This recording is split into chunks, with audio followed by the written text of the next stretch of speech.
Hello everyone, स्वागत है आपका फिजिक्स के एक और क्लास में जिसमें हम लोग पढ़ रहे थे एरर। ठीक है जी।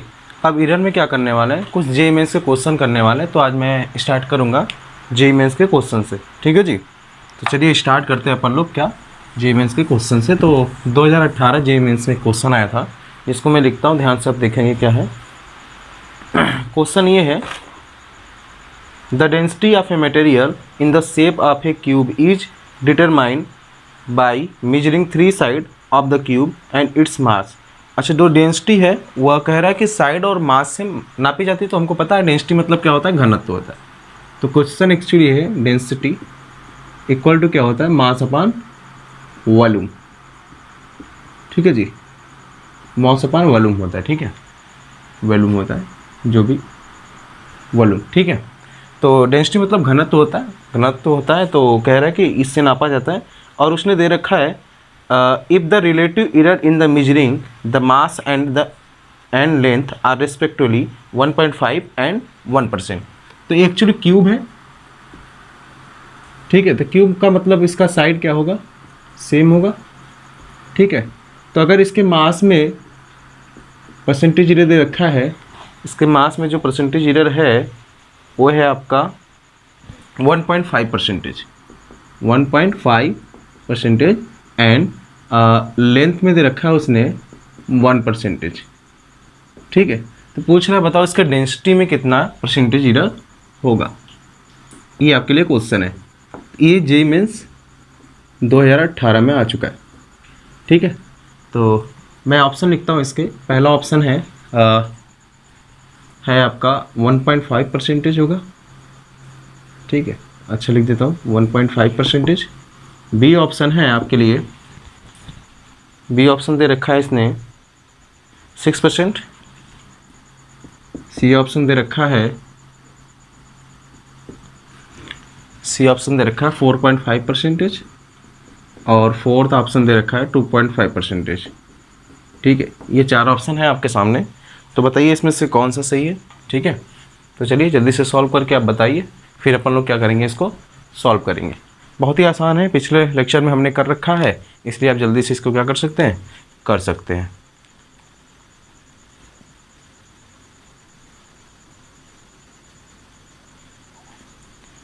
ठीक है, चलिए तो अपन लोग क्या करते हैं, इसको सॉल्व करते हैं। तो ध्यान से देखो क्या हो रहा है। ठीक है, चलिए अपन लोग क्या करते हैं, सॉल्व करते हैं। तो सोल्यूशन देखो क्या हो रहा है। सोल्यूशन ये है कि डेंसिटी क्या होती है, डी बराबर एम अपान भी होता है।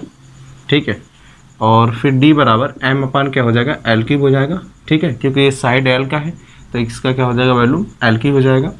तो अगर डेल्टा डी बाई डी की बात की जाए तो मैंने आपको शॉर्टकट मेथड बताया था, delta m by m plus 3 कहाँ आ जाएगा आगे, डेल्टा एल बाई एल। ठीक है, माइनस प्लस आपको ध्यान देने की आवश्यकता नहीं है, अगर पावर में माइनस भी है तब भी क्या लेंगे, प्लस, क्योंकि मैक्सिमम की बात कर रहा है।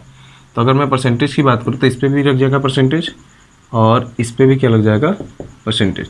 तो delta D by D percentage की बात की जाए तो एम में कितना परसेंटेज का एरर है, तो 1.5 का एरर है, plus 3 delta L by L में 1 का परसेंटेज एरर है, तो 1.5 प्लस 3।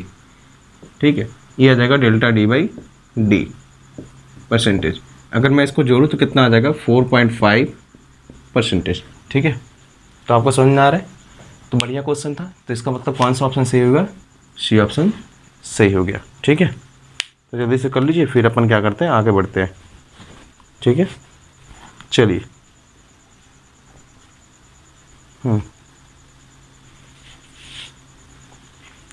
तो ये क्वेश्चन कर लीजिए, फिर अपन क्या करेंगे, आगे बढ़ेंगे। और आज हम नया टॉपिक सीखेंगे, सार्थक अंक और कोटिमान। ठीक है, सार्थक अंक और कोटिमान, तो जल्दी से वो सीखेंगे।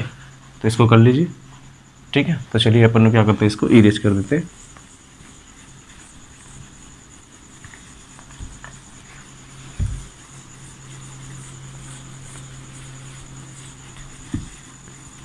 तो अगर आपको ये क्वेश्चन अच्छा लगा तो प्लीज़ चैनल को सब्सक्राइब कर लें, बेल आइकन दबा दें। ठीक है, और पूरे लेक्चर को आप ध्यान से देखते रहिए, कुछ ना कुछ आपको सीखने की चीज़ें ज़रूर मिलेंगी।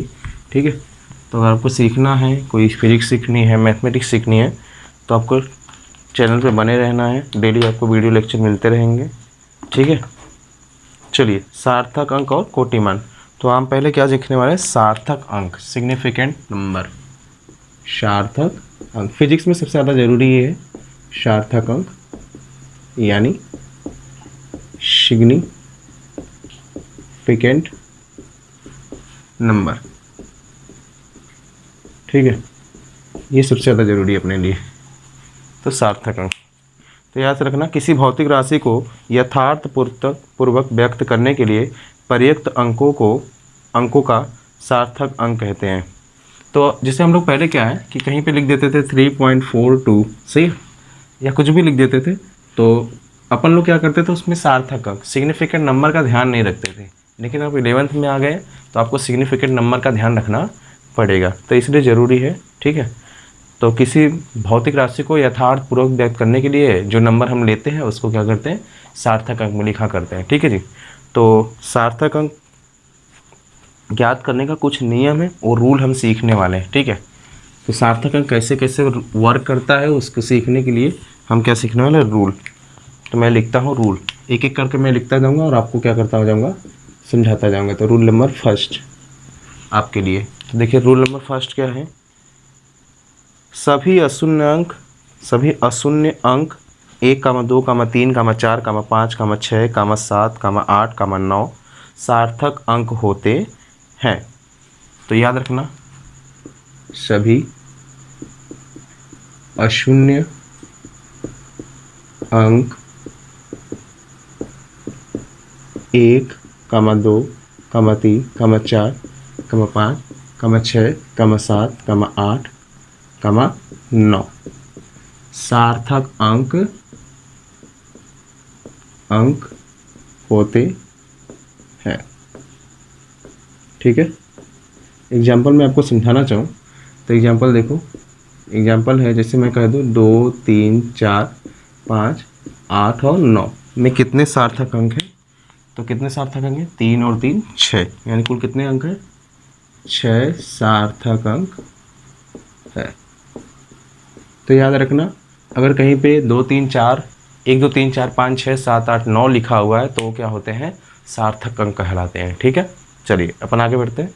दूसरा लिखता हूँ। ठीक है, दूसरा है 2 अशून्य अंकों के बीच सभी शून्य सार्थक अंक होते हैं। तो अगर रूल नंबर 2 की बात की जाए, रूल नंबर 2 है आपके लिए,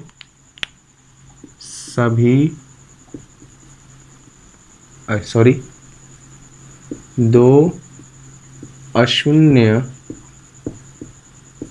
अंकों के बीच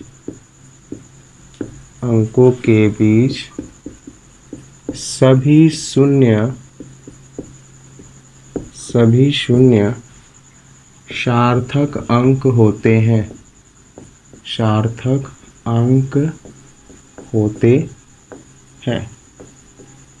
ठीक है, 2 अशून्य अंकों के बीच सभी शून्य सार्थक अंक होते हैं। तो एग्जाम्पल के फॉर्म में देखो, एग्जाम्पल अगर मैं आपके सामने लिखूं, मान लो 2.00000 और 5 ये लिख दूं, तो इसमें कितने सार्थक होंगे?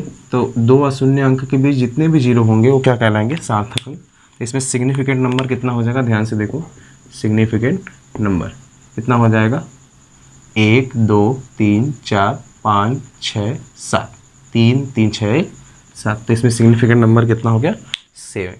तो ये रूल अगर आपको आते रहेंगे तो आपको सिग्निफिकेंट नंबर गिनना भी आ जाएगा। ठीक है, चलिए अपन आगे तीसरा नंबर बात करते हैं। दशमलव बिंदु के पूर्व यदि कोई अशून्य अंक न हो तो दशमलव बिंदु के तुरंत बाद के शून्यों को छोड़कर संख्या में सभी अंक सार्थक अंक होते हैं। ठीक, रूल नंबर 3 भी बढ़िया है। रूल नंबर 3, दशमलव अंक के पूर्व कोई अशून्य संख्या न हो तो दशमलव के तुरंत बाद के तुरंत बाद शून्य शून्य सार्थक अंक में नहीं गिने जाते, नहीं गिने जाते हैं। ठीक है, समझ गए। बाकी और क्या होंगे, सारे गिने जाएंगे। ठीक है, तो ध्यान से देखो, अगर मैं आपके सामने लिखूं एग्जाम्पल के फॉर्म में 0.0000204, अगर मैं कहूँ बताओ कितने सार्थक अंक है, तो आपको देखना है दशमलव के पूर्व पहले क्या होना चाहिए, एक नॉन जीरो नंबर होना चाहिए। तो नॉन जीरो नंबर नहीं है, जीरो है, इसलिए इधर वाला जो चारों जीरो है वो क्या करेंगे, सार्थक अंक में नहीं गिने जाएंगे। इसलिए इसमें सिग्निफिकेंट नंबर कितना हो जाएगा, कितना हो जाएगा, 3। ठीक है, तो हो गया रूल नंबर 3। चलिए आगे रूल नंबर 4 की बात करता हूँ मैं आपके सामने। रूल नंबर 4, ठीक है,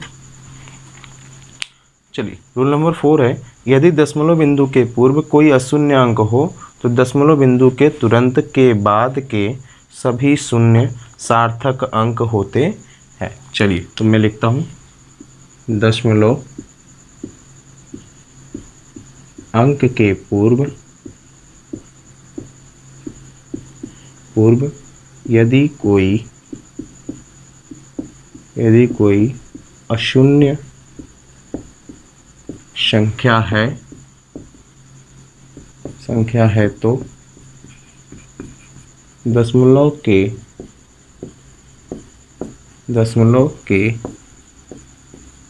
तुरंत बाद के 0 सार्थक अंक में गिने जाते हैं।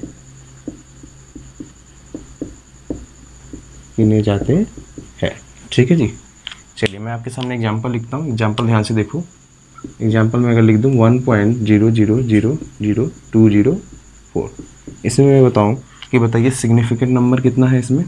तो सिग्निफिकेंट नंबर ध्यान से देखो क्या होता है, तो देखा दशमलव के पूर्व क्या है, अशून्य अंक क्या है।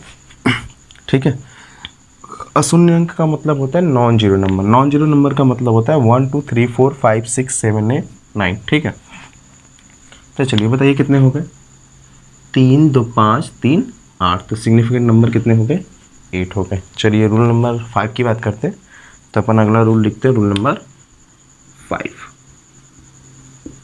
रूल नंबर 5, चलिए रूल नंबर 5 देखो ध्यान से, क्या है, दशमलव बिंदु के दाईं ओर किसी अशून्य अंक के बाद शून्य सार्थक अंक होते हैं। अगला नियम है, दशमलव बिंदु के दाईं ओर किसी अशून्य संख्या के बाद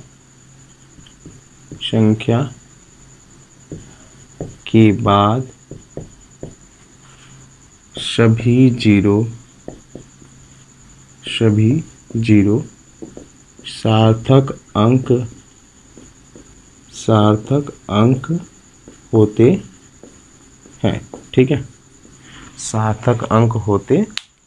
ठीक है, एग्जाम्पल में मैं आपसे बोलूं कि जरा ये है एग्जाम्पल 0.590, इसमें कितने सिग्निफिकेंट नंबर है, तो आपको याद रखना है दशमलव के तुरंत बाद क्या है, अशून्य नंबर है, उसके बाद अगर जितना भी जीरो आएगा वो सिग्निफिकेंट में गिरे जाएंगे, यानी इसमें सिग्निफिकेंट नंबर कितने होंगे, 3। लेट सपोज 0.020, इसमें सिग्निफिकेंट नंबर कितने होंगे, ये तो सिग्निफिकेंट में नहीं आएगा लेकिन 20 सिग्निफिकेंट में आएगा, इसका मतलब इसमें सिग्निफिकेंट का नंबर कितना है, 2। तो ये हो गए 5 रूल। अभी और सारे रूल हैं, इसको कॉपी कर लीजिए, फिर क्या करते हैं अपन आगे बढ़ते हैं, तो जल्दी से कर लीजिए। आई होप आपको समझ में आ रहा होगा। तो अगर आपको अच्छा लग रहा हो, लेक्चर अच्छा लग रहा हो, तो प्लीज़ चैनल को सब्सक्राइब कर लें, बेल आइकन दबा दें। ठीक है, और दूसरे को शेयर भी कर दें ताकि दूसरे बच्चे भी आकर क्या करें, सीख सके। ठीक है, चलिए।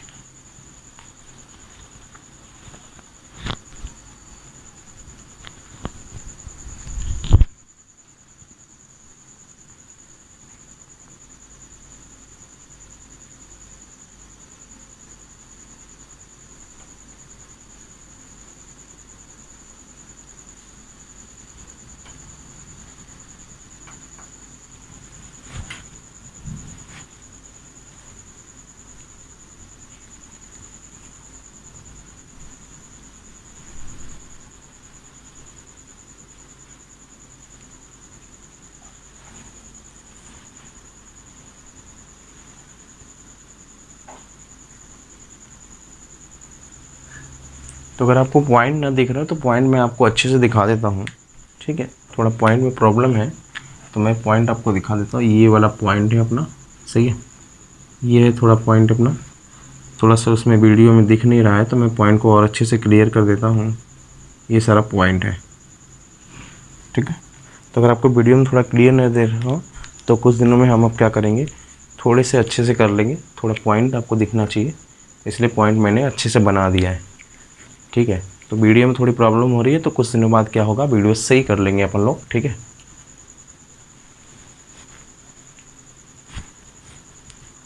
चलिए, आई होप आपने कॉपी कर लिया होगा। चलिए अपन क्या करते हैं, आगे बढ़ते हैं, ठीक है। तो मैं इसको इरेज कर देता हूँ।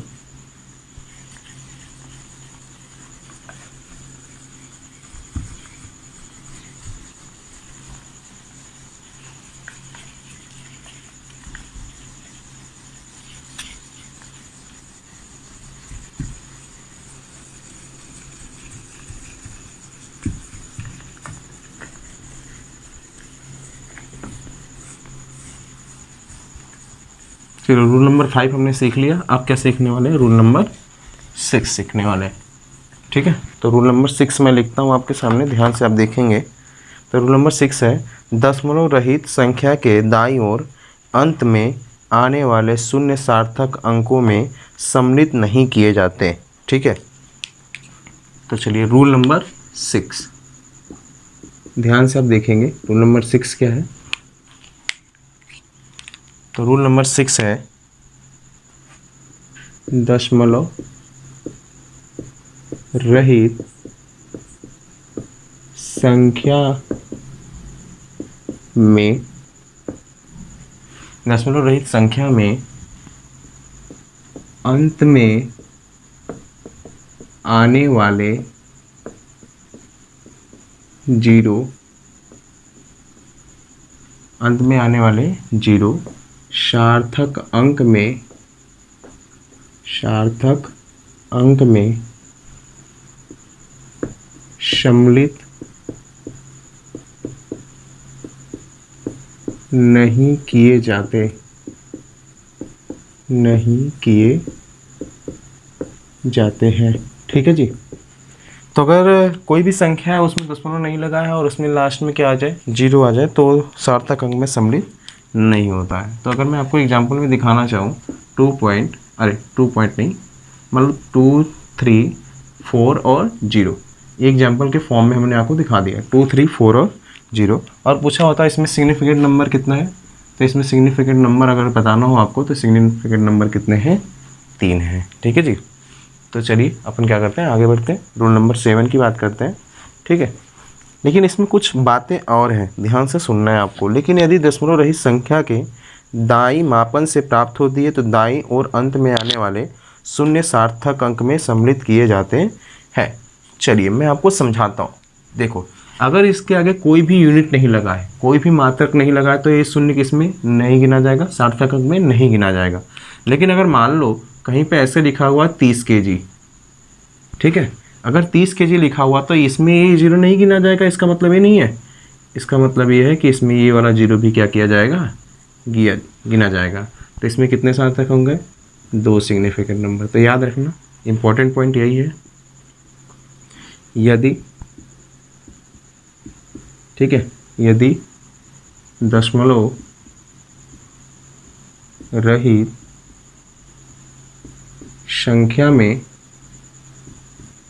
संख्या में मात्रक लगा हो, तो अंत में आने वाला शून्य भी सार्थक अंक होता है, सार्थक अंक होता है,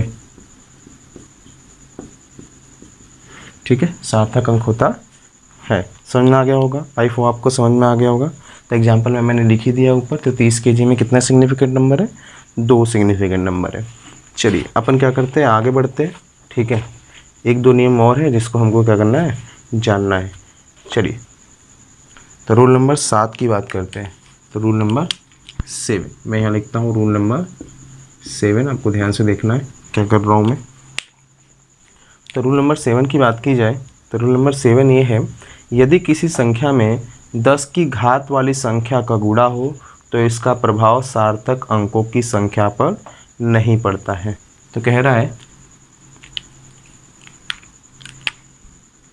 यदि किसी संख्या में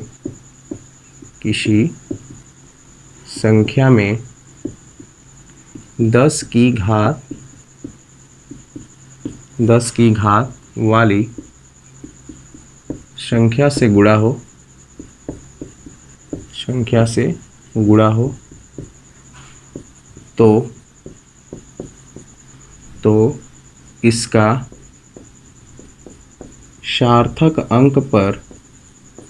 सार्थक अंक पर कोई प्रभाव नहीं पड़ता है।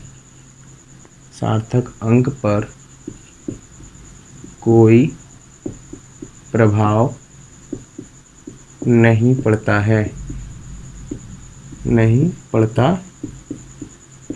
ठीक है जी। तो याद रखना, किसी संख्या में 10 की घात वाली संख्या से गुणा हो तो इसका सार्थक अंक पर कोई प्रभाव नहीं पड़ता है। लेट सपोज अगर मैं बताऊं 4.10 इंटू 10 की पावर 4, एग्जाम्पल के फॉर्म में आपके सामने लिख दिया मैंने 4.10 इंटू 10 की पावर 4, तो इसमें सिग्निफिकेंट नंबर कितने होंगे?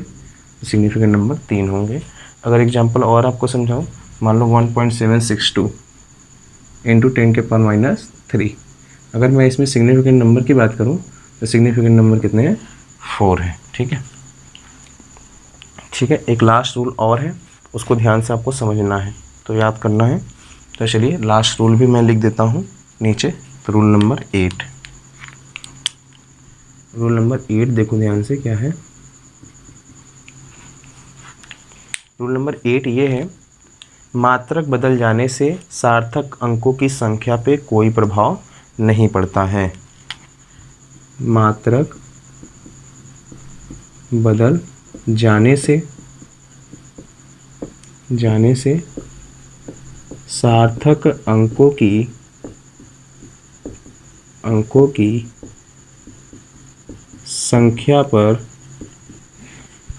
अंकों की संख्या पर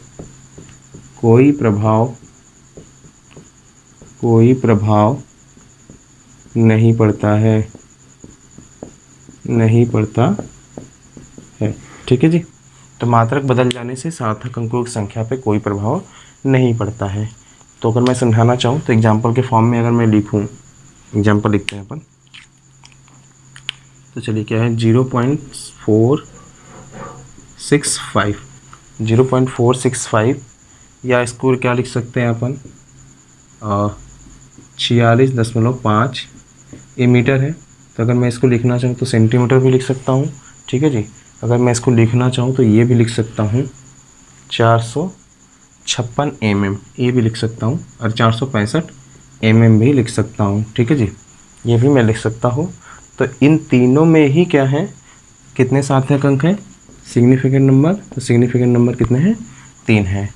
तो 0.465 मीटर हो या 46.5 सेंटीमीटर हो, ठीक है, सही है, 465 mm हो, तीनों में ही सिग्निफिकेंट नंबर कितने हैं? इतने हैं। ठीक है। तो चलिए ये हो गए रूल्स। अब क्या करने वाले हैं, सार्थक अंकों में जोड़ कैसे किया जाता है, घटाना कैसे किया जाता है, गुणा कैसे किया जाता है और भाग कैसे किया जाता है, वो सीखने वाले हैं अपन आज। ठीक है। तो जल्दी कर लीजिए कॉपी, फिर अपन क्या करते हैं, आगे बढ़ते हैं।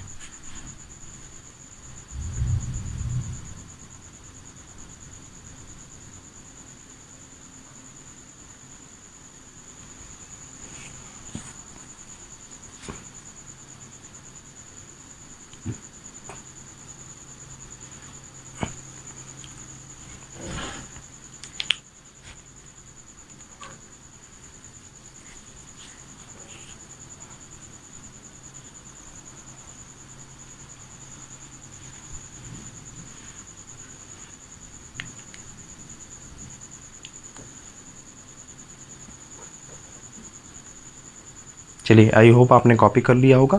तो चलिए अपन क्या करते हैं, आगे बढ़ते हैं। अगर आपने कॉपी नहीं किया तो वीडियो को पॉज करके भी कॉपी कर सकते हैं आप, ठीक है, जिससे आपको फ़ायदा हो जाएगा, ठीक है ना, आपको फ़ायदा है। अपन क्या कर सकते हैं कि इंटरनेट है अपने पास उपलब्ध, अपन जब भी चाहे पॉज करके बैक करके चीज़ों को सीख सकते हैं। अगर आपको नहीं समझ में आ रहा है कोई रूल्स, कोई चीज़ नहीं समझ में आ रही, तो आप वीडियो को बैक करके भी देख सकते हैं, आपको जिससे आसानी से समझ में आ जाएगा, ठीक है। तो आप आसानी से सीख सकते हैं वीडियो पॉज करके, वीडियो को बैक करके, ठीक है। तो आराम से आप लिख लें।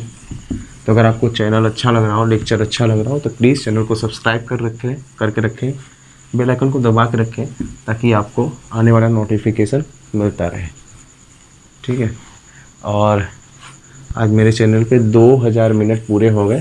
Thank you for watching. आपके मेहनत की वजह से 2000 मिनट हमारे पूरे हुए हैं। ऐसे ही हम आगे बढ़ते रहेंगे और आगे भी मेहनत करते रहेंगे। तो अब सीखने वाले हैं सार्थक गणना में सार्थक अंक का उपयोग, ठीक है। तो गणना में सार्थक अंक का उपयोग कैसे किया जाता है, तो सबसे पहले हम किससे सीखने वाले हैं, जोड़ने में सार्थक अंक का उपयोग कैसे किया जाता है। तो मैं लिखता हूँ हेडिंग, यहाँ मैं लिखता हूँ जोड़ने तथा घटाने में सार्थक अंक का उपयोग, सार्थक अंक का उपयोग, ठीक है। तो एडिंग और सब्ट्रैक्टिंग में सार्थक अंक का उपयोग कैसे किया जाता है। तो पहले इसमें 4-5 रूल है जिसको आपको जानना है। अगर आप अच्छे से जान गए तो आपका क्या हो जाएगा, काम हो जाएगा। तो significant figure in addition and subtraction, तो ठीक है। तो चलिए पहला रूल्स है, पहला इसका क्या है, ए पॉइंट इसका है, ध्यान से आप देखेंगे ए वाला पॉइंट, ये वाला पॉइंट ये बोल रहा है कि दी गई सभी राशियों को एक ही मात्रक में बदल लेना चाहिए। तो जब भी आप जोड़ या घटाने में सार्थक अंक का प्रयोग कर रहे हैं, निकालना चाहते हैं, तो ध्यान रखें दी गई राशियों को एक ही, चलिए अब क्या सीखने वाले हैं हम लोग, जोड़ने तथा घटाने में सार्थक अंक का उपयोग। तो मैंने बोर्ड पे सारा चीज़ लिख रखा है। तो अगर आपको चीज़ें बतानी है तो याद रखना, ये 4 नियम हैं जोड़ने तथा घटाने में हम उपयोग करते हैं। तो अगर आपको चीज़ें सीखनी है तो बहुत अच्छे से सीख लो, ध्यान से देखो क्या चीज़ें हैं। तो ध्यान से देखो क्या है, पहला है जोड़ने घटाने में सार्थक अंक का उपयोग हम कैसे करते हैं। मोस्ट इंपॉर्टेंट पॉइंट है जो मैंने इस पर लिख रखा है, आपको समझना है बहुत अच्छे से, ध्यान से समझो क्या है। पहला है दी गई राशियों को एक ही मात्रक में बदल लेना चाहिए। तो आपका काम है जो भी राशि दी गई है सबसे पहले उसको क्या करना है, एक मात्रक में कन्वर्ट करना है, यानी याद रखना है उनके मात्रक क्या होने चाहिए, सेम। तो अगर मान लो उधर वाला पार्टी यानी फर्स्ट जो है वो अगर मीटर में है तो दूसरी पार्टी भी किस में होनी चाहिए, मीटर में। ऐसा नहीं अगर पहला मीटर में है और दूसरा सेंटीमीटर में, ठीक है, ये आपको ध्यान रखना है। दूसरा बात है यदि राशियों को 10 के घातों में व्यक्त किया जाए तब 10 के घात क्या होने चाहिए, समान, ठीक है। तो इसका मतलब है कि अगर राशियाँ 10 के घातों में व्यक्त हो, ठीक है जी, 10 के पावर में अगर व्यक्त हो तो आपको ध्यान ही रखना है कि उनके पावर क्या होने चाहिए, सेम होने चाहिए। इंपॉर्टेंट पॉइंट है जोड़ने तथा घटाने में सार्थक अंक का उपयोग। इन पे बहुत सारे जे में क्वेश्चन आए हैं। अभी हम गुणा और भाग वाला टॉपिक जब कंप्लीट कर लेंगे तब जे में देखेंगे कैसा क्वेश्चन आया है। जैसे आज हमने स्टार्टिंग में देखा था इरर का क्वेश्चन, तो 2018 में बिल्कुल आसान था, ठीक है। उसी प्रकार आपको कॉन्सेप्ट अगर अच्छे से आते होंगे सारी चीज़ें आप कर पाएंगे। तो सी है, ये इंपॉर्टेंट है क्योंकि मैंने इससे स्टार मार्क लगा है, तो आपको ध्यान देना स्टार मार्क जहाँ जहाँ मैं लगाऊंगा वो चीज़ें आपके लिए इंपॉर्टेंट होती हैं।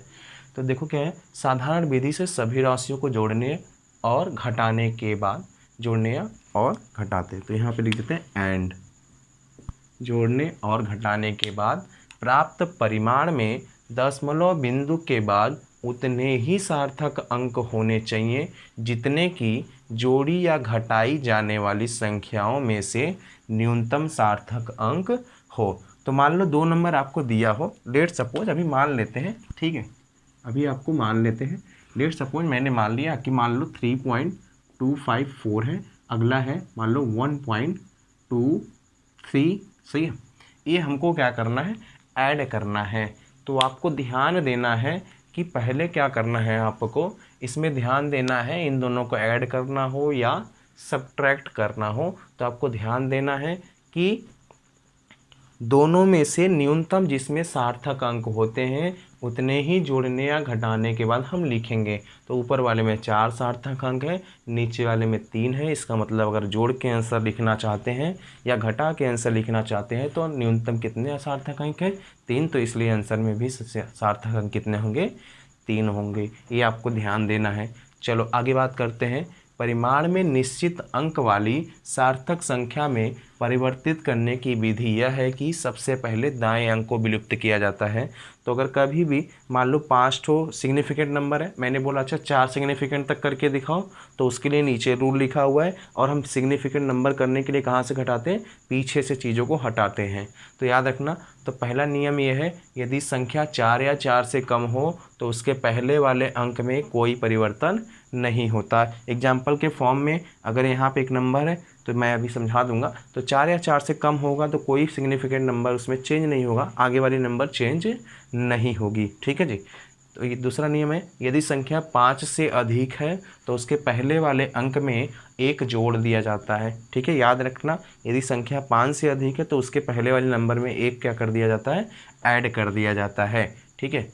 और तीसरा नियम मोस्ट इंपॉर्टेंट है, यदि संख्या 5 है, ठीक है, मान लो 5 है और उसको हमको हटाना है, तो उसमें 2 बातें ध्यान देनी पड़ती हैं। अगर संख्या सम है तो उसके आगे वाले अंक में कोई परिवर्तन नहीं होता, ये आपको ध्यान रखना है। लेकिन अगर यदि संख्या विषम है तो उसके आगे वाले संख्या में क्या कर दिया जाता है? 1 जोड़ दिया जाता है। ये आपको ध्यान रखना है।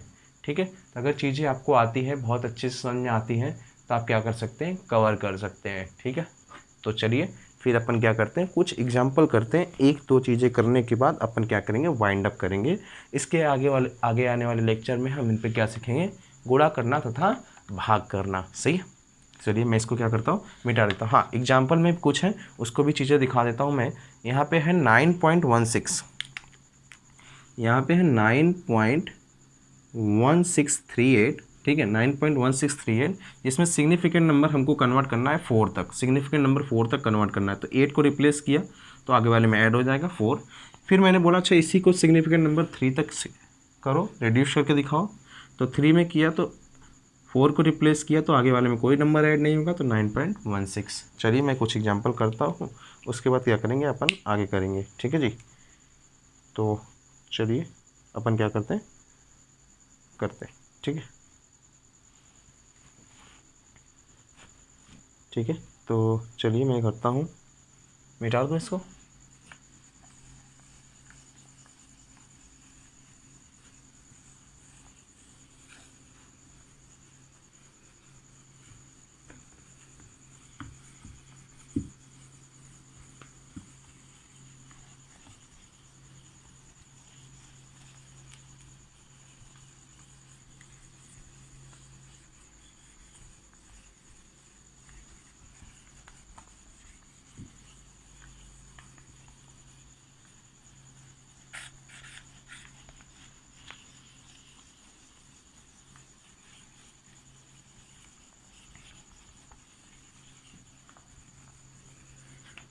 तो चलिए मैं एग्जाम्पल करता हूँ।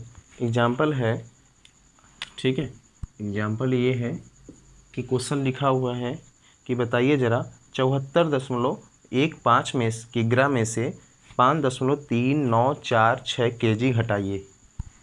तो 74.15 kg में से ठीक है, 74.15 kg में से कितना घटाना है? 5.3946 kg क्या करना है? घटाना है। तो चलिए मैं करता हूँ। अच्छा ध्यान से देखो, सबसे पहले आपको चीज़ें समझ में आ जानी चाहिए कि इसमें कितना सिग्निफिकेंट है? 4 और 1 5, ठीक है। और इसमें कितना सिग्निफिकेंट है? 4 सिग्निफिकेंट, यानी आंसर भी कितने में लिखना है? 4 सिग्निफिकेंट में। तो 74.15 नीचे लिखते हैं 5.394 और 6, ठीक है, ऐसे लिख देंगे। ठीक है, तो अपन क्या करते हैं, यहाँ पे क्या लगा देते हैं? 0 और 0। चलिए घटाता हूँ, मैं आपको समझाता हूँ, ध्यान से समझेंगे। तो देखो क्या हो जाएगा, 10 में से 6 गया तो कितना आएगा? 4 आ जाएगा। 9 में से 4 गया तो 5 आ जाएगा। यहाँ बचा 4, तो 4 इससे लेगा तो कितना हो जाएगा? 14। 14 में से 9 गया तो 6 आ जाएगा। फिर यहाँ बचा कितना 0, 0 अगले से लेगा तो 10 हो जाएगा, 10 में से 3 गया तो 7, यहाँ बचा 3, 3 इससे लेगा तो 13, 13 में से ये चला गया तो 8 बचेगा, और यहाँ कितना बच जाएगा 6। अब ये आ गया यहाँ पे पॉइंट। अब हमको सिग्निफिकेंट कितने लिखने हैं 4, इसलिए 4 को रिप्लेस किया पहले, तो सिग्निफिकेंट नंबर पहले 5 तक कन्वर्ट करते, तो सिग्निफिकेंट 5 तक कन्वर्ट करने में कितना हुआ 78.676 हो जाएगा, क्योंकि ये क्या है 4 रिप्लेस किया, बताया था 4 या 4 से कम होगा तो कोई नंबर ऐड नहीं होगा। अब कितना करना है सिग्निफिकेंट नंबर 4 तक करना है, तो 4 करते हैं 68.7 और 6, 5 है, 5 के आगे देखा तो एक सम संख्या है तो कोई नंबर ऐड नहीं होगा, अगर यहाँ पे विषम होता तो नंबर ऐड होता है, यानी आंसर अपना कितना है 68.76 kg। तो ये आपको याद रखना है। तो चलिए हमने एग्जाम्पल भी कर लिया, अब मैं आपको 2-4 होमवर्क दे देता हूँ, चलिए मैं कर देता हूँ जल्दी से। तो ये होमवर्क है आपके लिए 7.325 प्लस 1.8345। पहला क्वेश्चन कितना आएगा सिग्निफिकेंट नंबर में 1.3200 प्लस 1.5321, ठीक है। और ये सारे केजीस में, ठीक है, याद रखना ये केजीस है पूरे, ये भी केजी, ये भी केजी, ये भी केजी है, और ये भी केजी। तीसरा नंबर है पॉइंट लगा हुआ है, पॉइंट अगर आपको वीडियो में ना दिख रहा हो तो प्लीज़ ये पॉइंट है, ध्यान से आप आवाज़ को सुनिए, आपको समझ में आ जाएंगी। मान लो 3.2 kg में से आपको रिप्लेस करना है 1.25 kg। क्वेश्चन नंबर 4 आपके लिए है 1.5 kgs में जोड़ना है 2.35 kg। अगला है पाँचवा 1.6 kgs में आपको रिप्लेस करना है 1.3254 kg, ठीक है। ये 5 आपके लिए होमवर्क है। पॉइंट अगर आपको न दिख रहे तो आप आवाज़ सुन के भी पॉइंट लिख सकते हैं। तो होमवर्क कॉपी कर लीजिए, आज के लिए इतना ही, ठीक है।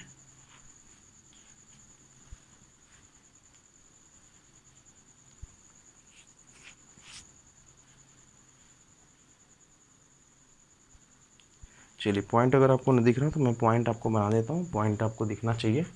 हाँ थोड़ा वीडियो में प्रॉब्लम है, वो हम अपन क्या करेंगे अगले लेक्चर से सही कर लेंगे। तो आपको अगर पॉइंट ना दिख रहा हो तो पॉइंट मैं आपको दिखा देता हूँ, ठीक है। चलिए, तो थैंक यू फॉर वॉचिंग, देखने के लिए आपका धन्यवाद, ठीक है। Thanks for watching.